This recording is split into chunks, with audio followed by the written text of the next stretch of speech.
Explosive new details tonight on the Benghazi terror attacks that killed 4 Americans. The new radio calls that could prove the State Department may have abdicated its duty on that critical evening. We'll have Catherine Herridge on that next. From the world headquarters of Fox News, it's the Kelly File with Megyn Kelly. Well, some stunning new details tonight about what happened the night of the deadly attacks in Benghazi, Libya. We are learning that State Department officials at the Consulate were on the radio that night asking for help to save their lives and didn't even have weapons to defend themselves. Fox News Chief Intelligence Correspondent Catherine Herridge live in Washington with the very latest. Catherine?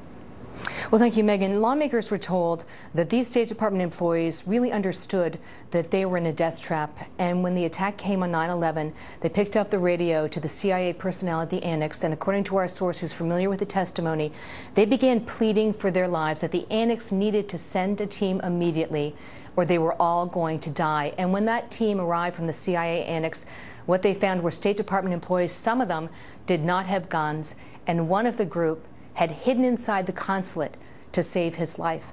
And when these witnesses were asked what they thought when they learned that the administration had blamed a demonstration and a video, they were seething with anger because everything they saw on the ground that night said it was a premeditated terrorist attack. I mean, we should mention it was 9/11. You know, I mean, I forgot to say that in the introduction. It was on the 9/11 anniversary. And meantime, there's more evidence that these attacks on the consulate and the annex were very carefully planned. Well, there are two significant developments. Based on our reporting, Megyn, we've been able to confirm that the attackers at the consulate either had very good reconnaissance or inside information, that they even knew where the safe room was where Ambassador Stevens would retreat, and that also there were gasoline cans and also generators, and they seemed to know those locations like they had been pre-positioned in order to set the fires. And also these witnesses told lawmakers in this closed session that there were 5 mortars that rained down on that CIA annex, and 3 were direct hits, killing those 2 Navy SEALs, injuring a diplomatic security agent from the State Department. He almost lost his leg, and one of the CIA contractors has never regained the full use of his arm. And that kind of accuracy, 3 out of 5, that is an incredibly professional hit. That is not something that can be easily done on the spur of the moment. So what does that new evidence then say about the administration's initial story that this was all the result of a spontaneous protest?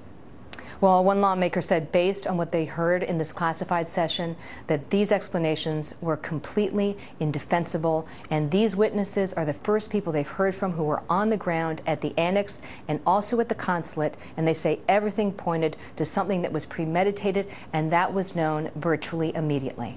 Wow. Catherine, thank you so much. You're welcome.